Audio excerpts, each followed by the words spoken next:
Zachitika kuti zachitika nthawi zanji kodi nanga amene wapanga ndani musakhale nawo gulu lovutika ndi mphekesera ayi tapangani subscribe ku Malawi Daily Headlines lero kuti zochitika mdziko mwanu momwe zisamakuphonyeni. Kukulandirani kwina kulikonse kumene muli pano pa Malawi Daily Headlines, ndipo mu nthawi ino tili ku Ntcheu komwe ndi ku Nsipe kwawo kwa wachiwiri wa mtsogoleri wakale olemekezeka malemu Dr. Saulos Chilima, komwe kuli mwambo okumbukira umoyo wa Dr. Saulos Chilima komanso mwambo osegulira chiliza cha malemu amenewa omwe inali nzika ndithu yolimbikira ntchito ingakhalenso yokhulupirika mdziko mwathu muno. Tateni tiyambe kumva ndi kuyankhula kwa mayi wa amene anali ndithu wachiwiri kwa mtsogoleri wa dziko lino malemu Dr. Saulos Klaus Chilima. Kenako tizamva kuyankhulanso kwa anthu osiyanasiyana ku mwambo umenewu. Takhani pomwepo. Kuthokozeni kwambiri pokhala nafe tsiku la lero limene tikupanga chiliza cha okondeka anga Dr. Saulos Klaus Chilima. Kunena zona ngakhale padutsa zaka ziwiri ndi masiku atatu ndidakali olemedwa wofowoka komanso othodwa ndi imfa ya Achilima. Dziko lopanda Achilima ndi dziko lolemetsa. Komabe ndinachiona kuti mwina mwayi woti ndizathokoze zomwe zakhala zikuchitika zaka ziwiri zadusazi sindikupezanso, ndi ndilimbe mtima ndibwere pano ndithokoze kwa anthu osiyanasiyana amene atikuta zaka ziwiri zapitazi. Ineyo ngati mkazi wawo ndinali odala kwambiri kukhala nawo zaka 25 bambo aja moti thank you. Oh, thank you. Excuse me. Moti ndimaona kuti unali dalitso kwambiri pamoyo panga. Ndimawakumbukira a Dr. Saulos Chilima osati ngati vice president wa dziko koma ngati mkhristu wodzipereka kwa toto moyo. Nasangalala ntamva ambuye akunena mawu omwewo ngati kuti anaona zomwe ndinakonza. Ndimakumbukira Achilima ngati mamuna odziwa kukonda ndi kusamala banja lake, munthu odziwa kukhala bwino ndi anzake, munthu yemwe amadziona kuti ndi wantchito chabe, komanso munthu amene anafera dziko lake. Kwa dziko anali mtsogoleri, kwa achinyamata anali muuni, kwa Malawi tonse anali chiyembekezo chathu, koma kwa ine ndi anawa anali nzati athu. Pamene dziko limaona mfana oganiza bo, osaopa, osatopa, osafoka, ine ndimaona munthu wansangala, munthu wachikondi, munthu wachifundo, munthu odzichepesa, munthu othandiza anzake osayembekezerako china chilichonse. Koma kuposera zonsezi Achilima anali munthu wachikhulupiriro. Ubale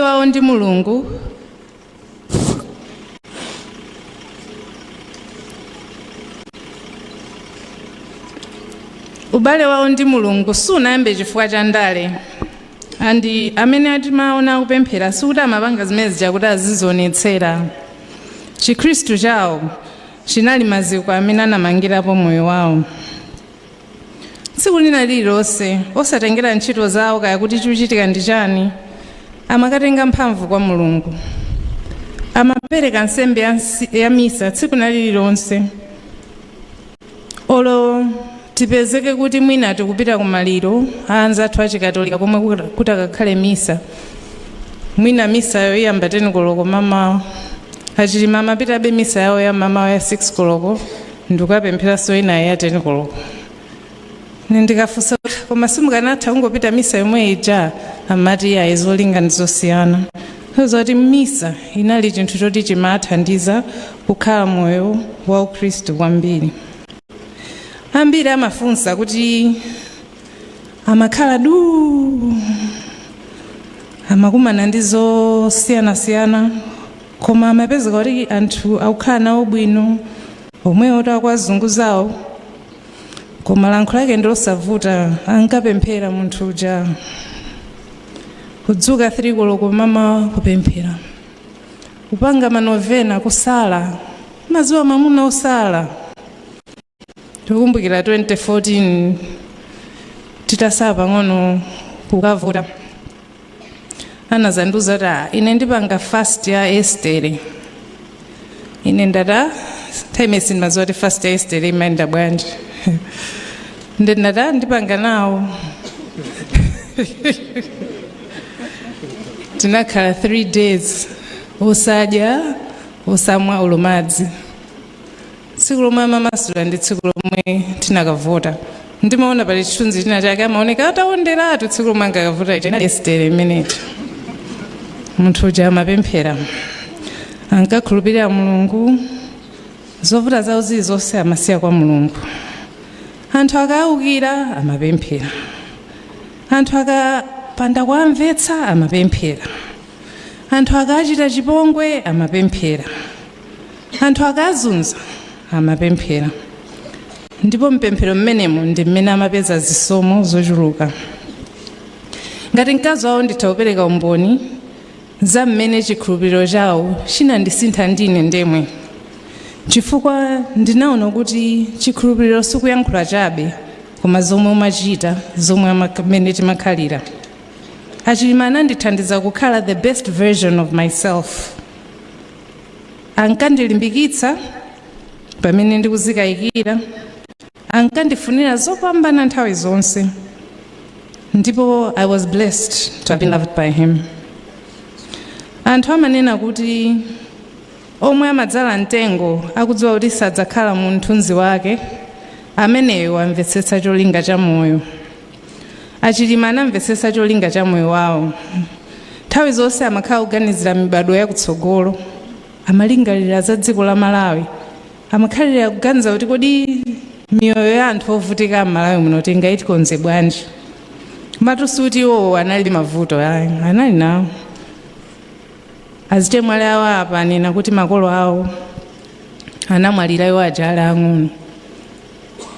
Mayi awo anachita ngozi ya galimoto, Achilima ali mnyamata wachichepere. Galimoto munali anthu 4.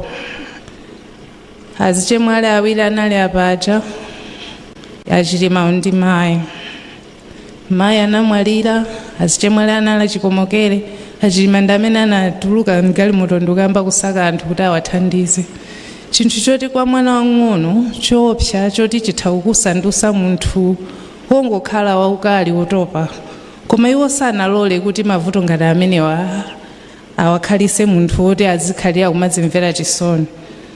Iwo anaona kuti mavuto ano ndi amene amakankha kumakhala munthu kuti adzidzilukula payekha.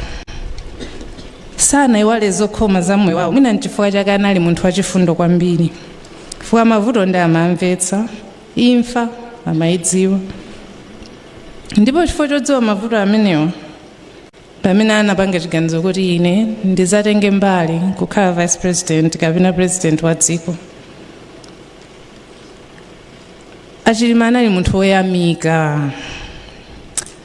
Samautengera vice president ngati ufumu, amadziwa kuti ndi ntchito yomwe anthu apatsa. Anti ambiri tinkaona ngati waja adzakhala president. Ena moti timasinkhasinkha kuti kodi akanakhala president, upresident wawo ukanakhala otani.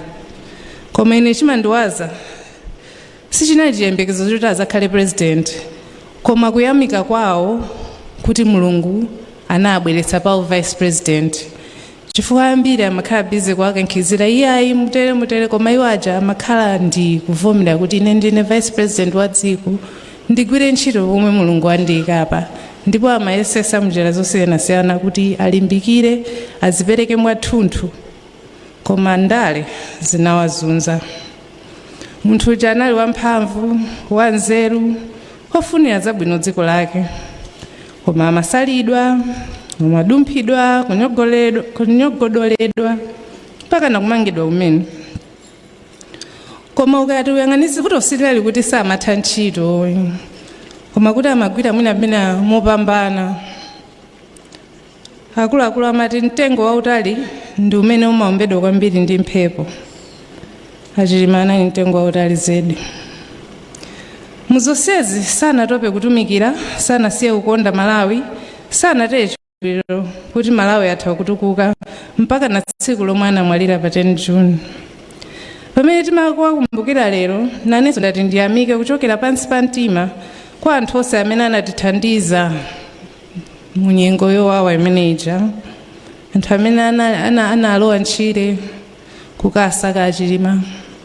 Namva kuti Ahitesha Nadgati anatumiza ndege, anthu onda ambiri kuti ndatchule sindikwanitsa. Ndithokoze anthu onse amene munapemphera, chifukwa ndi Malawi anapemphera. Tinali ndi chikhulupiriro kuti apezeka amoyo, koma amati Mulungu salakwitsa. Chikondi chomwe munationetsa pamene paja ndi cha mtengo wapatali, ndipo ife akubanja timayamika kwambiri mpaka na kalekale. Ndithokozenso aboma, mabungwe, anzathu osiyanasiyana, ena anayankhula representing azinzawo. Mwatikuta nthawi imeneyi, mwatithandiza kwambiri munjira zosiyanasiyana, ndalama, kukhala nafe, kutithandiza maganizo. Mundilole nditchule kampani imodzi yokha ya Press Trust yomwe inapereka 50 million kwacha nthawi ya maliro ija kuti tilowese kuchilizachi. Iwo anali ndi masomphenya oyang'ana kuti tizafunika chimangidwe, iwo anachiti tizamange mausoleum. Mwina nthawi imeneyi tisakudziwa kuti atazatithandiza aboma, koma ndalimbikitse a Press Trust kuti ndalama imeneyo yalowadi ku mausoleum ya Achilima. Zithandizo zakhala zikubwera zosiyanasiyana, mapemphero, kutigawira mawu, komanso kutikuta pamene mphamvu zinatithera. Chifundo chanu chinatikumbutsa kuti umunthu udakalipo. Ndithokoze atchalichi, makamaka achikatolika, kuyambira apapa athu, anunsio athu, mabishopu athu, ansembe athu, masistere athu, religious ndi akhristu eni ake. Zikomo chifukwa cha misa zochuluka zomwe zinaperekedwa kuyambira nthawi yomwe ndege ija inasowa mpaka na lero. Misa zoti zili hundreds of misas. Chonde musasiye kuwapempherera Achilima pamodzi ndi Maishaniu, Alapkeni, Akapeni, Achimaneni, Akanyemba, Asambalopa, Aselemani Ngwirinji ndi Aidini. Mapemphero anu amatithandiza, ndipo amathandiza mabanja anzanga onsewa. Ndikuthokozanso chalichi chachikatolika pa mapemphero amene munapangaja. Panali maphunziro ozama amene anapezeka kuti akutithandiza chisoni chitatipanikiza. Munatikumbutsa kuti imfa simathero azonse. Munathunzitsa mitima yathu komanso mtima ya dziko lomwe linali losweka mtima. Munalipotsamira pa banja komanso Amalawi, ndipo mwapitiriza kuti samala mpaka lero. Ambuye takumvani. Imfa ya Achilima maphunziro ndendo osatha. Lero taphunzira za phiri. Nayi nsanaganizirepo kuti phiri lija nalonso linali ndi tanthauzo. Zikomo. Ndithokozenso Amalawi anzanga amene tidasakasakabe chilungamo cha imfa imeneyi, kuti mwina sitimakhutisidwabe ndi maripoti amene timalandira m'mbuyomu. Anthu olimba mtima amayima nane ndi anthu ena onse amene timati yayi koma pali mafunso awa, pali mafunso ali, pali mafunso awa. Ndi ndikuyamikeni nonsenu, chifukwa pena umati ukangoyerekeza kutsutsa mapeza kunyozedwa, kukumana ndi zosiyanasiyana, koma tinalimba mtima. Nde kwambiri nditengere pomwe wathokoza Profesa Thabita Mutharika potsegulaso kafukufuku wapadera woti atiyankhe mafunso athu. tayilandira inquiry imeneyi ndi mzimu wa chiyembekezo osati chisokonezo ya ndipo tikukhulupirira kuti zambiri tidzazimvetsa bwino akamaliza. Our desire is not vengeance. Our desire is truth. Because truth honors the living and dignifies the dead.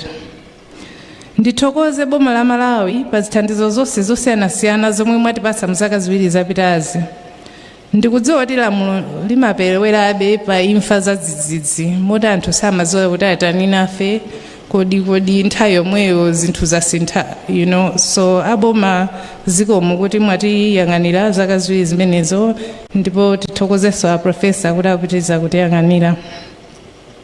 Mwina mopempha kuti kutsogoloko nkhoza kuzatiganizira ka museum ka Chilima, komanso ngati kuli kotheka tsiku lapadera lowakumbukira.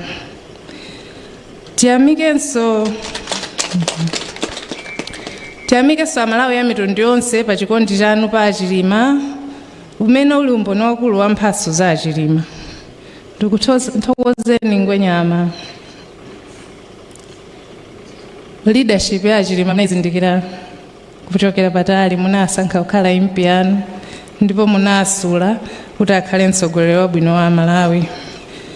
Ndithokozenso inkosi ya makosi mbelwa 5 chifukwaso anali anzawo.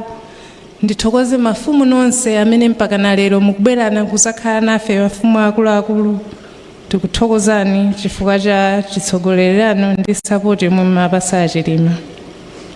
Mundilolenso ndathokoze a Chilima eni akewo. Ndathokoze pokhala mwamuna wabwino. Ndathokoze pa zonse zomwe amatichitira. Ndathokoze chifukwa cha chikhulupiriro chawo chozama. Amatipasa chitsanzo chabwino kwa ana athu.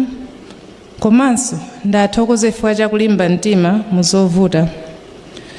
Ndikuwathokoza polosera Malawi okomera tonse. Ndikuwathokoza pokonda dziko lawo ndi pakukhala nzika ya mphamvu. Koma makamaka ndikuwathokoza potilozera kwa Mulungu mu moyo wawo komanso muimfa. Ndiloleni ndingokumbutsa kuti a Chilima anamwalira ndi korona m'manja. Ndi miracle.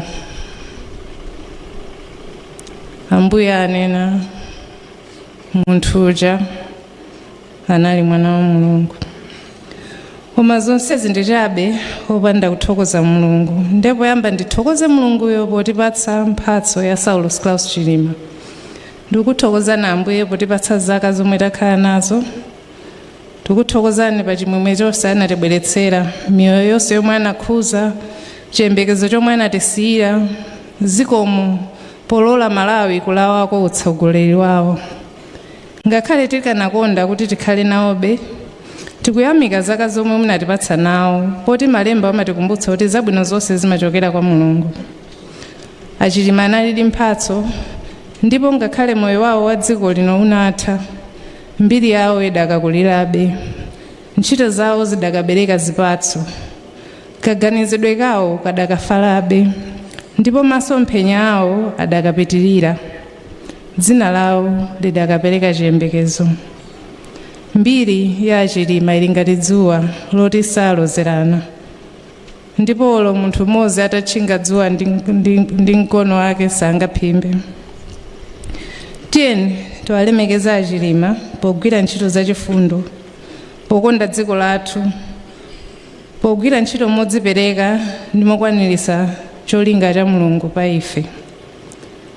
Mzimu wale malemu Saulos Klaus Chilima uuse ndi mtendere. Kunali Saulos Chilima ku dziko lathu la Malawi, anali nzika ya mphamvu. Zikomo.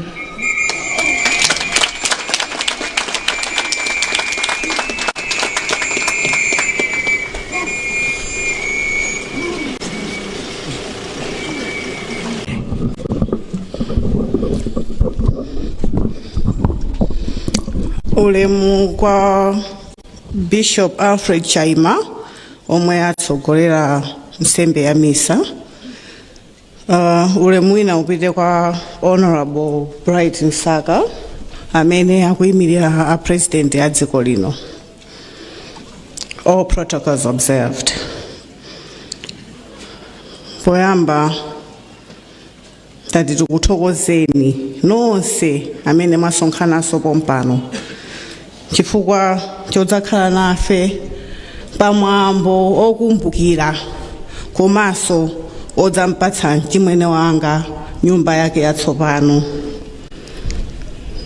Ndi chinthu chopambana kwambiri kuona anthu ambiri amene munkankonda Saulos komanso amene munkampatsa ulemu makamaka pa nthawi yomwe tikumpatsa nyumba yake imeneyi.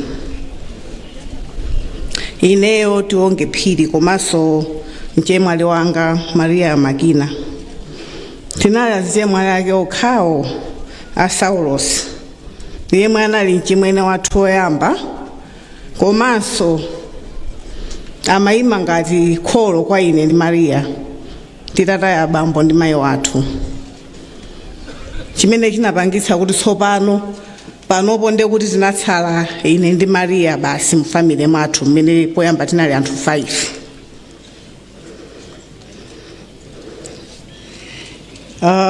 Iyeyu anatenga udindo waukulu otilera ine ndi mchemwali wanga masirias kwambiri, ndipo amatiyimirira mu njira zambiri. Anali munthu olimbikitsa komanso opezeka nthawi iliyonse yomwe munthu wafuna thandizo la mtundu wina uliwonse.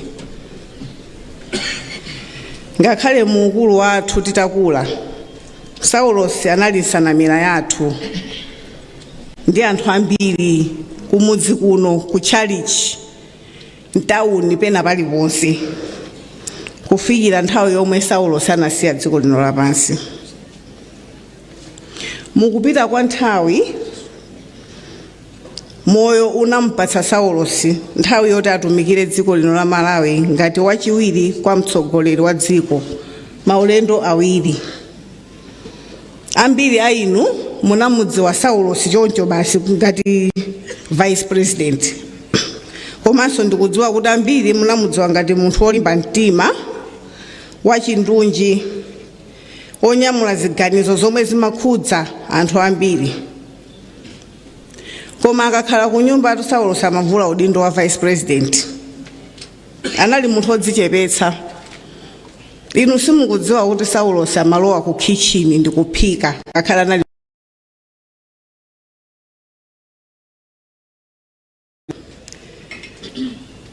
kwa ife anali mchimwene ndi kholo. Anali okonda kucheza, anali okonda kukulimbikitsa, ukampititsira nkhawa zako amakupatsa solution yoti ikupatse chitsogolo osati kuti angokusovera one time problem ayi. Amakugemulanso kwambiri tikakhala naye. Moti miyambi ankanena m'misonkhano ija Saulos akakhala amayipanga practice. Suti amangoyankhula zimene zija kuti anthu mudziseka, zimene zija amachita. Ndipo amakhudzika kwambiri ndi mavuto aine kwambiri, anandiyimirira kwambiri mu njira zambiri. Olo ngakhale mchemwali wanga Maria amakhala ku UK koma Saulos samakhala ngati kuti ali ku Malawi, Maria ali ku UK ayi, koma he was always there for us. Amakumbukira ma birthday athu kuti panga spoil mene amapangira kwa wina aliyense, kwa mkazi wake, kwa ana ake ndi kwa azinzi ake ena ambiri. Koma lero pa 13 June tikumusiya Saulos kuno ku Nsipe kachiwiri kuti apume, pamene tikumusiya ku nyumba yake yatsopano imene azikhala mpaka kalekale. Ife monga banja lokhulupirira tikugwirabe chinthu chomwe iye ankachikonda kwambiri chomwe chinali Chikhristu. Pa Yohane 11 verse ya 25 akuti Yesu anati kwa iye, ine ndine kuuka ndi moyo.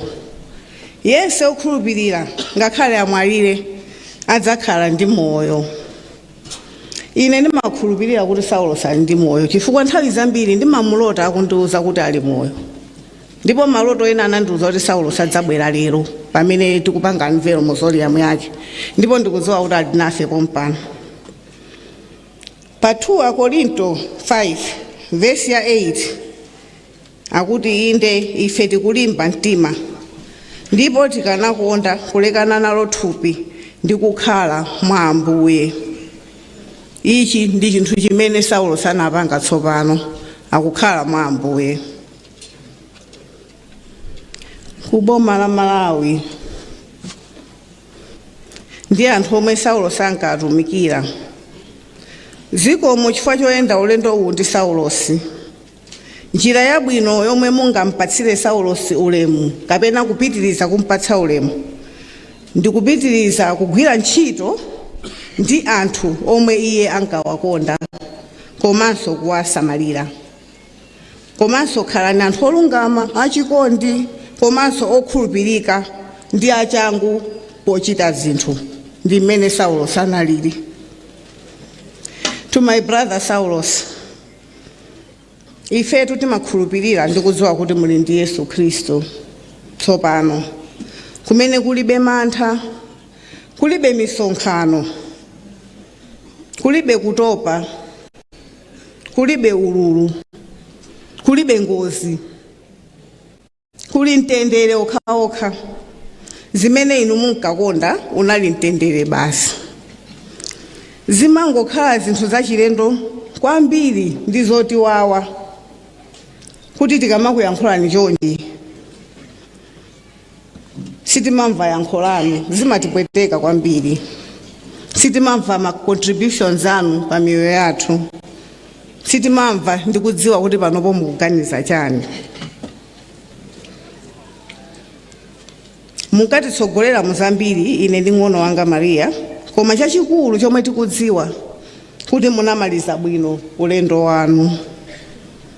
Tidzakusowani masiku onse a moyo wathu. Timakulirani tsiku ndi tsiku. Koma ndimakhulupirira kuti tsiku lina tidzakumananso. Pumani bwino BN m'bale wanga. Pumani bwino Vice President. Pumani bwino mtumiki wa Mulungu. Komanso wa anthu inu Dr. Saulos Klaus Chilima. Zikomo.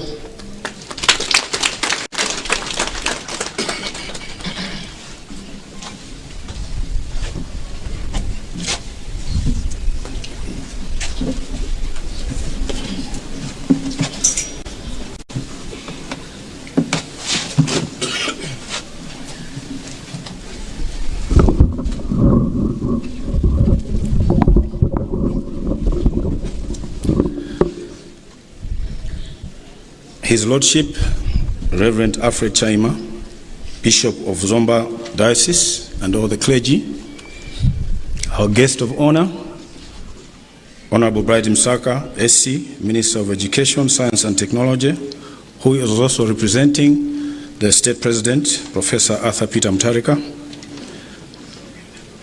Right Honorable Jen Arthur, Vice President of the Republic of Malawi, Madam Mary Chilima, Sean Chilima, Eliza Chilima, and also let me recognize Tionge and Maria. I am here speaking on behalf of all the friends of Saulos Klaus Chilima, and boy, he had so many friends. But I hope as I'm explaining the journey that I had with Saulos, it will resonate and reflect in most of his friends. I first met Saulos in the early 80s at Bunda College of Agriculture. He used to come from Blantyre to visit Professor Richard and Auntie Rose Nkandawire. May the soul of Auntie Rose Nkandawire rest in peace. Mundirole ndiziphatikiza ndijewa kuti ndimve kuti ndalankhula zimene mafuna kulankhula. We met in Bunda, but we also met in university at Chancellor College, and we also went ahead to share a house in Area 49 for a good 2 years. Nthai amakamba zambiri ya achilima ntchito kuti amagwera ku Unilever tukhala limodzi nthawi imeneyi. Today, we are all here to honor and remember a great son of the soil, Dr. Saulos Klaus Chilima, who to me and many here present knew him as a selfless, loving and genuine friend. In such moments, we are often at a loss for words, or indeed words often feel inadequate.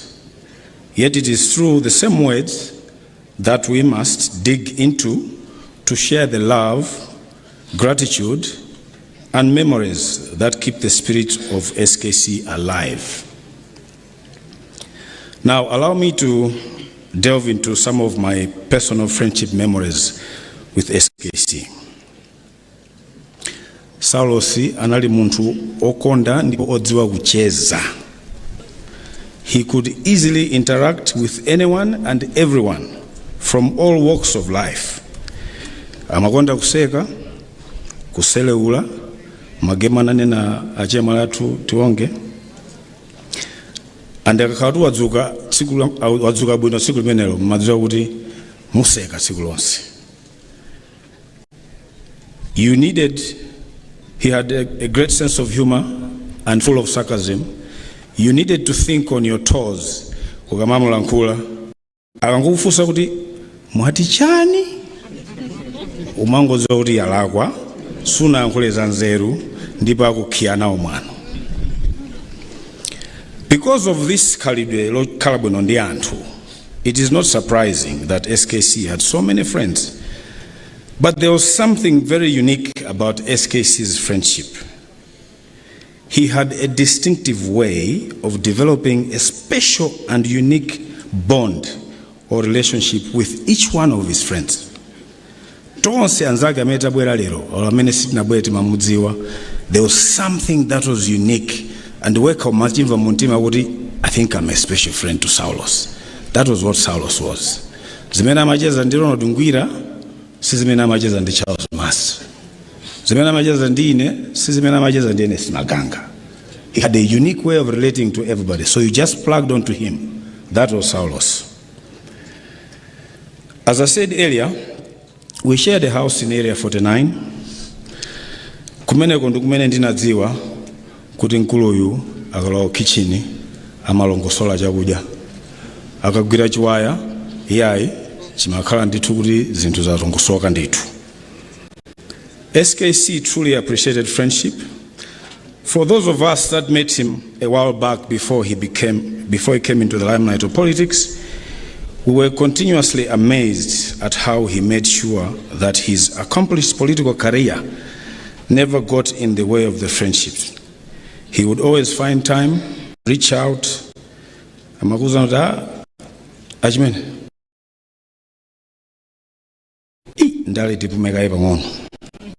would say that. Chief, Panobo, I don't think we can develop new friendships. Amene afuna kale nzangalero afuna undibera. He was a very generous man with so much empathy.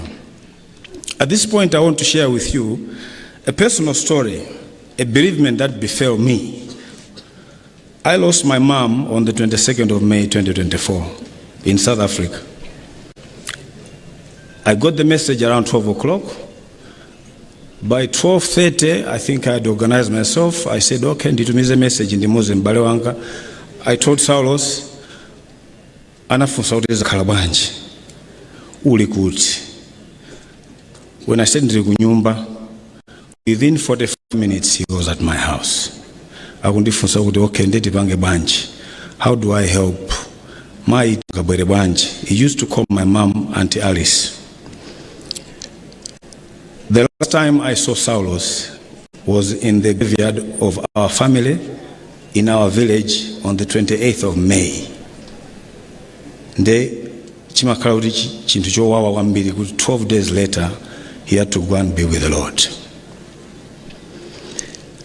The empathy, love, and generosity that he showed to his friends in times of difficulty, he extended to many of his friends, not just me. For as long as you were his friend,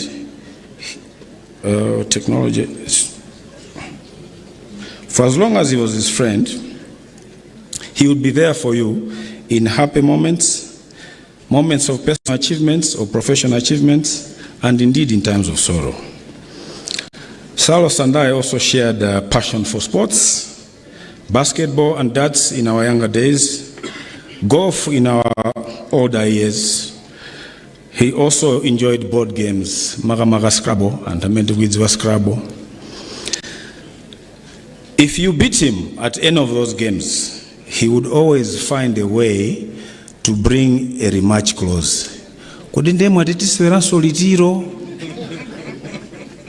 At the back of his mind, he wants to beat you, because for him, failure was not an option. I fondly miss the days that when we were playing golf in early 2024, we would play and have small bets, 20, 30,000 kwacha. Kama mukakhala mulika gulu, mukakhala 10 and utotolera 300.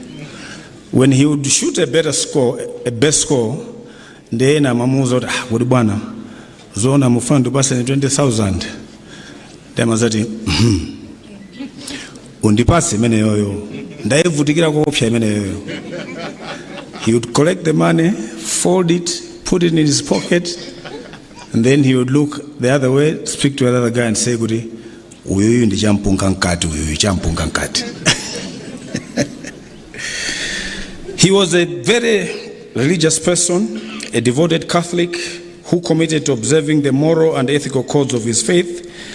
Oftentimes, he would encourage us, Magosana, Kumabempera, we must always be thankful to the Lord. Whenever he traveled, or if you traveled with him to Mangochi, Blantyre, and Zuzu, he would always encourage you, in a mamando gabempera, the beza chali chabo, inu sote integrated modes. Such was his life. In acknowledgement of this grief, I will say this. Though our hearts are heavy as we continue to feel the weight of SKC's absence, we find strength in the friendship and love he gave us. We mourn deeply because he loved us deeply, and we loved him deeply too. He had a smile that lifted spirits, provided words of encouragement when most needed, and generosity that knew no bounds. He taught us that in friendships, true strength lies in compassion. We celebrate his life today because of the wonderful values he upheld, impacting the lives of many. To all of us, his friends, SKC set a very high Ubuntu standard, which we must learn from.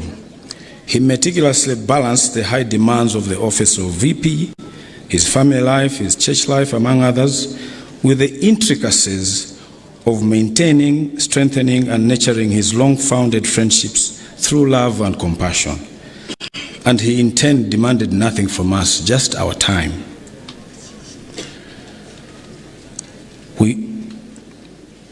Let us honor SKC not only by remembering him today, but by living in a way that reflects the values he embodied. May we be kinder, more generous, more present, because that is how SKC lived. In closing, let me say this. Though gone from our sides, SKC lives on in our hearts. His personal values of kindness, love, and compassion will remain with us forever. May we continue his journey of true friendship, love, generosity, and piousness. To Mary, Sean, and Lily, and to Tiwonge and Maria, we, friends of SKC, will always be there for you because he will do the same for us. Continue resting in peace, my dear friend Saulos. Thank you.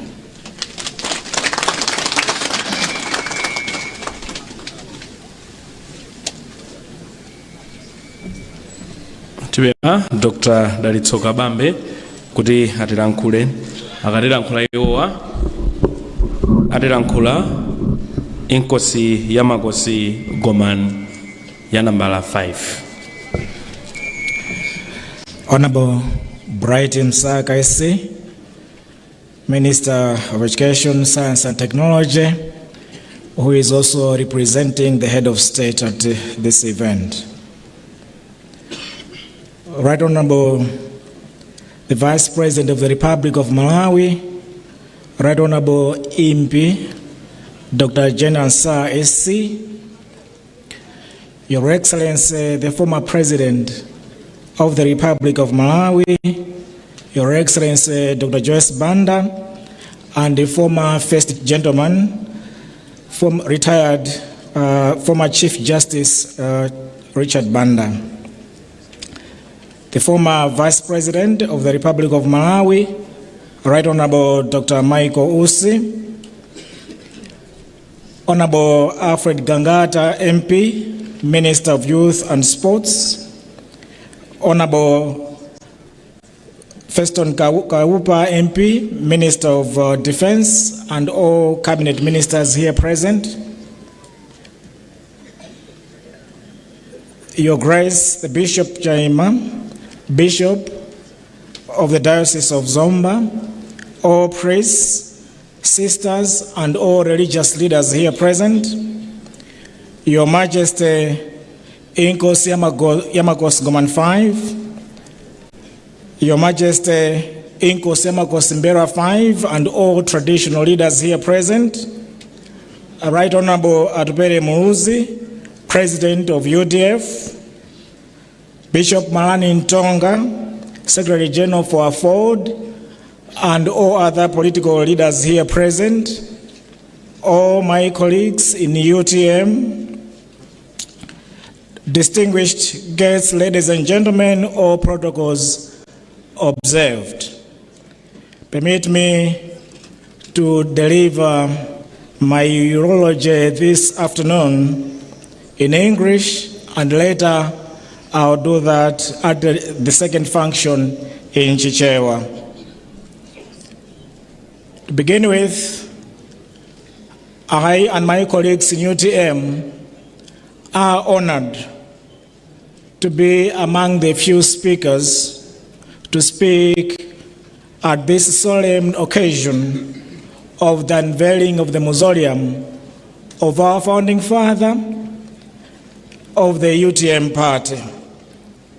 He was no ordinary man.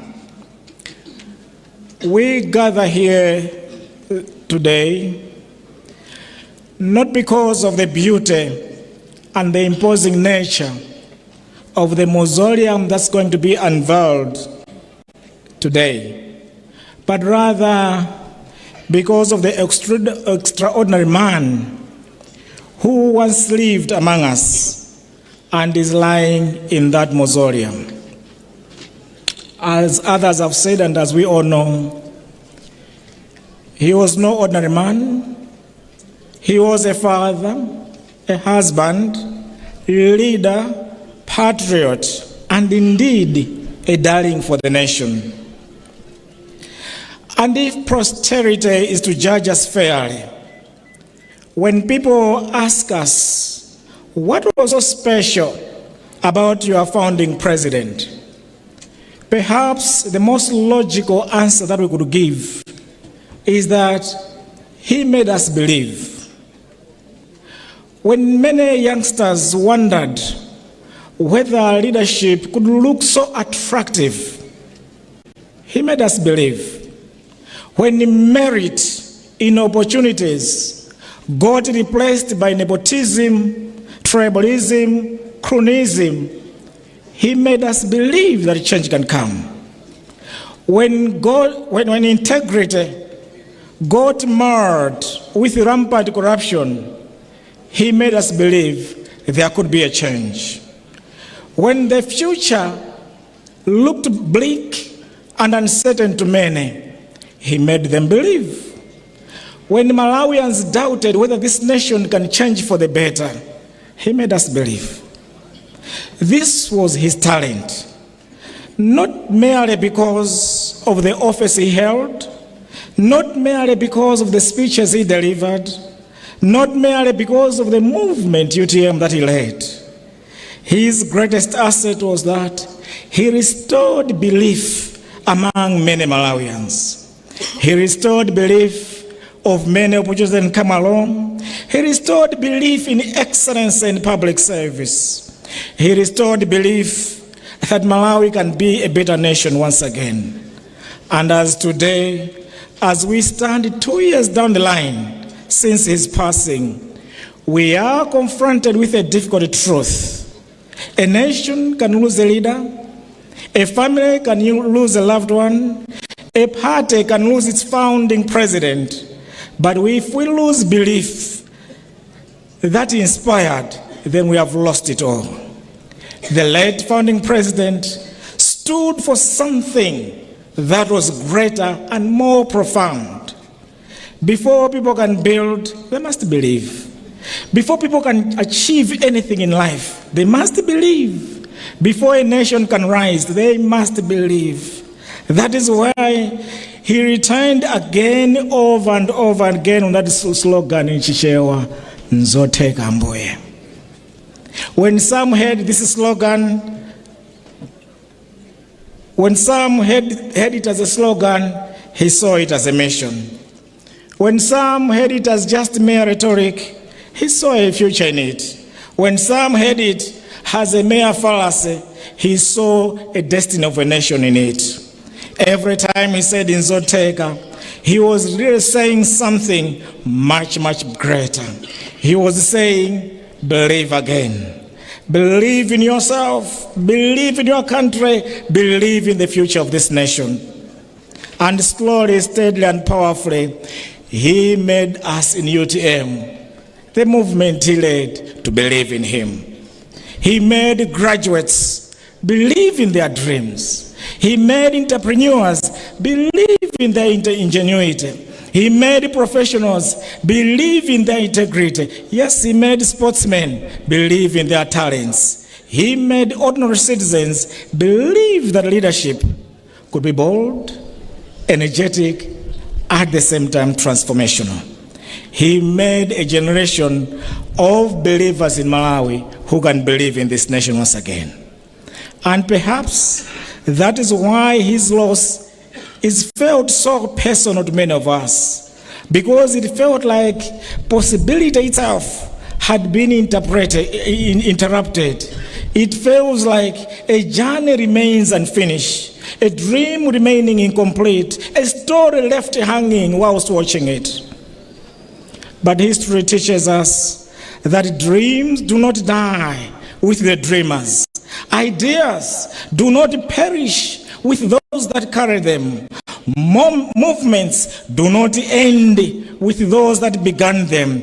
The responsibility, therefore, rests with us that remains today. And today, that responsibility begins and belongs to us. Because this mausoleum is not merely where our founding president rests. It is where our responsibility begins. It asks us, each one of us, will you continue to believe? Will you continue to build?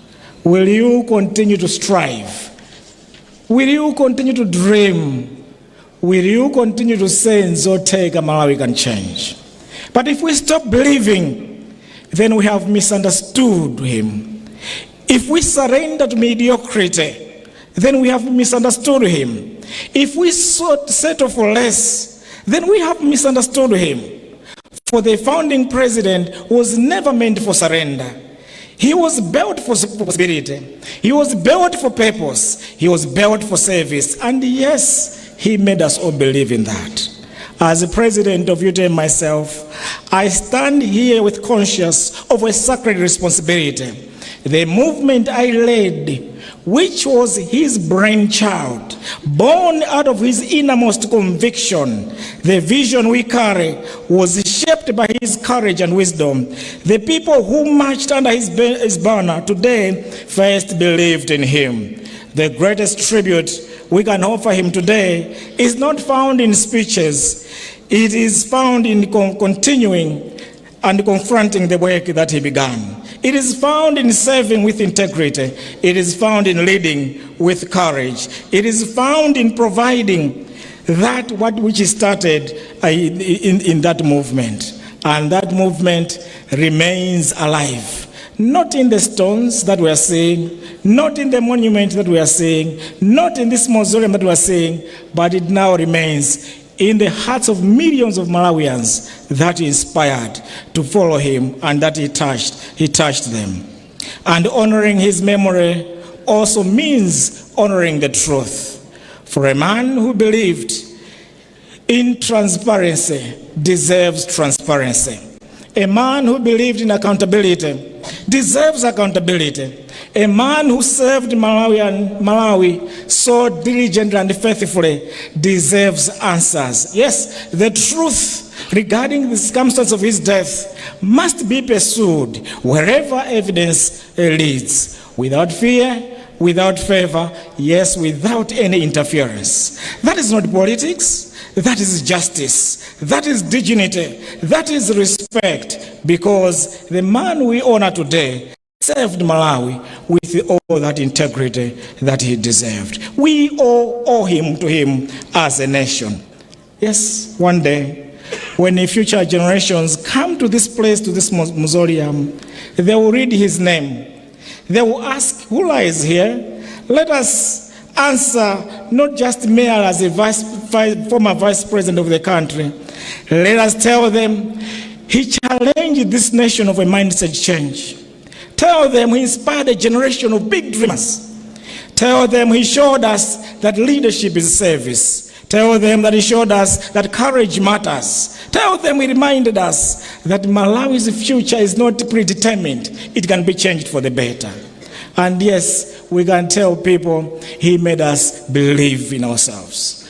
Today, we unveil this mausoleum, but more importantly today, we renew our commitment to a covenant to keep believing, a covenant to keep building this nation, a covenant to keep striving for the better, a covenant to saying, Nzotega Chimwene, we can turn this nation around. Because monuments preserves memories, but only people fulfills those dreams. Rest in peace, MPBN. Rest in peace, SKC. Rest in peace, son of the motherland. You made us believe. You made a generation of believers. You made Malawi believe. And because you made us believe, a journey does not end here. We will keep moving on with that belief until this nation changes around.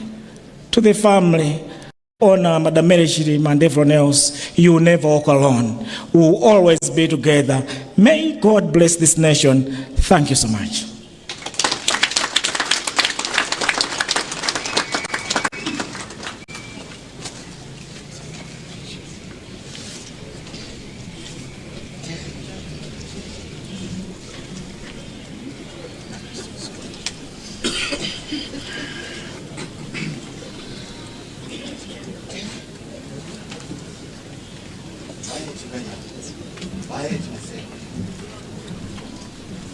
Mene adi yankule tsopano ndi inkosi ya makosi Goman 5 akamaliza ngwenyama ndi yankula adi yankule ndi Madam Mary Chilima.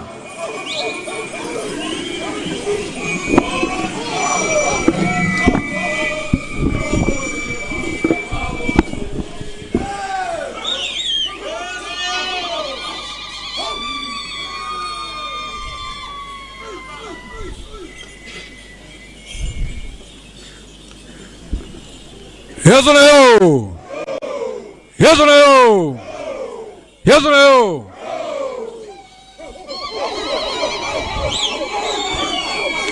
Shayani pansi madoda.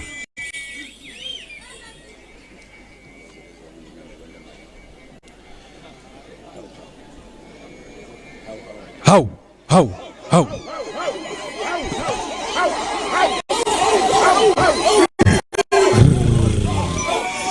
Hai, zikomo. Shayani pansi madoda. Shayani pansi.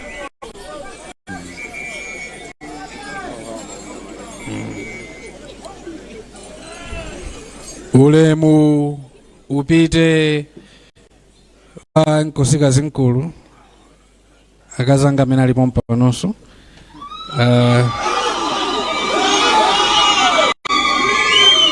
Olemekezeka Bright Nsaka amene mukuyimira His Excellency Professor Arthur Peter Mutharika. Olemekezeka Vice President MP Jen Answer muli pano.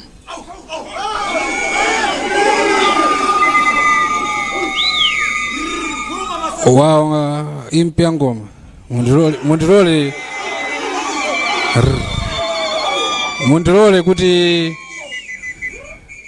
ndiyankhule ndimalize kena kono tikhoza kubebesana. Fake mukapanda kutero ndoti tikhati kuyankhula nthawi yayitali. Ulemu upite kwa a Bishop Chilima ndi mpingo onse. Ulemu upite kwa former President My Joyce Banda komanso Bambo Richard Banda, Chief Justice SC retired. Ulemu upite kwa President achipani cha UTM Honorable Kabambe, Honorable Gangata, komanso Mai Mary Chilima, Sean Chilima Bieni, Elizabeth Chilima Bieni. Ulemu upite kwa Ngwenyama Nkosi Makosi Mberwa. Ulemu upite kwa Paramount Chief Kaduya, Temba la Matemba, Paramount Chief Lundu, Lantano Lemwano. Amakosi tonse amene tili pano, maimpi amene tili pano, mafumu osiyanasiyana amene tili pano. Anthu eni akulandira ulemu alipo ambiri. Imvani kuti nonse mwalandiridwa ndipo landirani ulemu wanu. Osewalanso a former Vice President Amaiko onse muli pano. Ine monga Ngwenyama, tsiku la lero ndi tsiku loti ndili ndi chisangalalo komanso ndikuvanso kuwawa. Koma chimene chikutichulukirabe ndi chisangalalo chifukwa chonena kuti MPBN tinakhala nawo ndipo kuwadziwa iwo ndikucheza nawo ndikukhalira nawo limodzi. Zimenezo ndi zimene zimakumbukira ine ndipo ndi zimenezozo zimene zimandipasa ni chisangalalo. MPBN anali support system yamphamvu ndipo ine monga Ngwenyama ndikuthokoza kwambiri moyo wawo, chikondi chawo, ndipo mzimu wawo upitize kuusa mumtendere.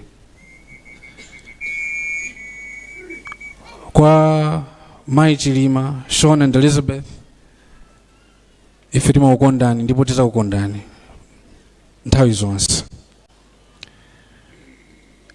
Kwa tonse amasiku ngoni, kwa tonse dziko lino la Malawi, tinataya munthu wofunikira ndipo pepani. Koma pali chinthu ichi chimene chikumandibwerera m'maganizo nthawi ndi nthawi. Fake ndimakhala ndikumananso ndi anthu osiyanasiyana amenenso ambiri nunso nkhope zanu mulipo mpano ndikuonani. Tikati takumana nthawi zambiri pakamwa pamakhala kuti MPBN Chilima anali munthu wabwino, anali munthu olimbika, anatilimbikitsa izi, anatithandiza izi. Tiyeni chisangokhala chinthu chomangochikamba. Monga analili BN, aliyense payekha ali ndi umboni wake umene angakambire za iwo. Ndikutanthauza kuti pano nthawi yokamba takamba, pano tizichita, tizitha kuona kuti awodi amadziwa BN pamachitidwe awo. Awodi anali anzawo a BN pamachitidwe awo. Awodi nthawi yake BN anapatsapo mawu pamachitidwe awo. Kutanthauza kuti tikamakhala tikhale anthu ozipereka ku dziko lathu. Tikamakhala tikhale anthu omaganizira dziko lathu. Dziko lathuli kuti ipite patsogolo titani. Mawu aja nkanena BN imene ankakhala kumayamba m'misonkhano mosiyanasiyana kumati osaopa, osafoka, tisasire patipo pamenepo. Tipitirize ifeyo tisakhale amantha pokamba chilungamo, komanso ifeso tikhalenso oyambaso kupanga chilungamocho.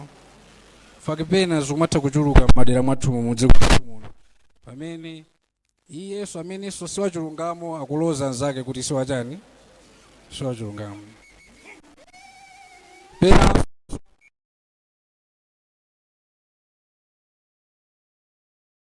ndamantha nditiyeni tigwirane manja tithandizane kuti dziko lathu tsogolo lowala imene imbibiyeni ankaiona litheke.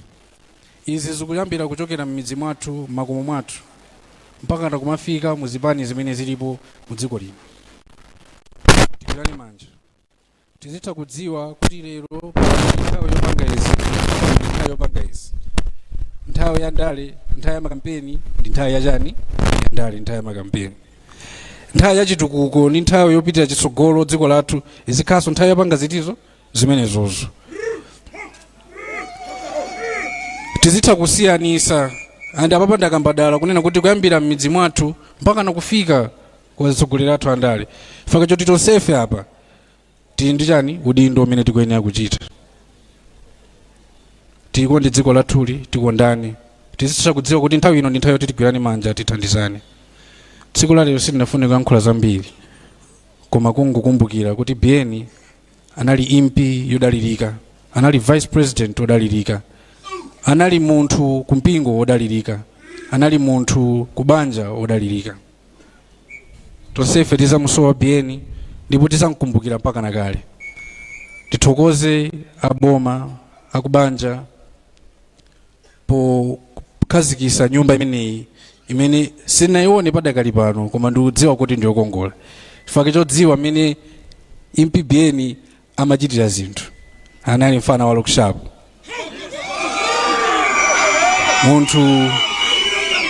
munthu oganiza mozama. Tikutha kuona kuti mbuyo muja panalibe mpanda, apa panalibe gate, ndi gate ndi mpanda umasunga zinthu zabwino zokongola ndithu. Ndipo chifukwa cha chimenechi tikufuna tithokoze the support imene mwatipasa boma, chikondi chimene mwatonesera, chimodzimodzinso kubanja.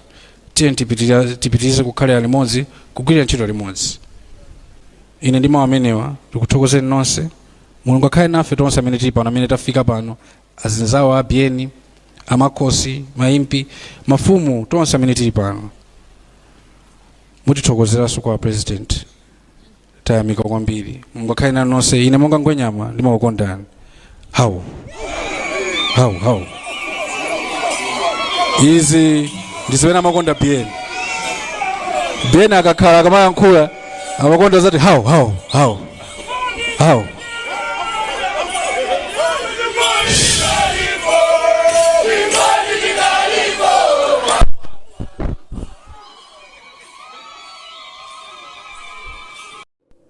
zachitika kuti zachitika nthawi zanji, kodi nanga amene wapanga ndani? Musakhale nawo gulu lovutika ndi mphekesera ayi. Tapangani subscribe ku Malawi Daily Headlines lero kuti zochitika mdziko mwanu momwe zisamakuphonyeni.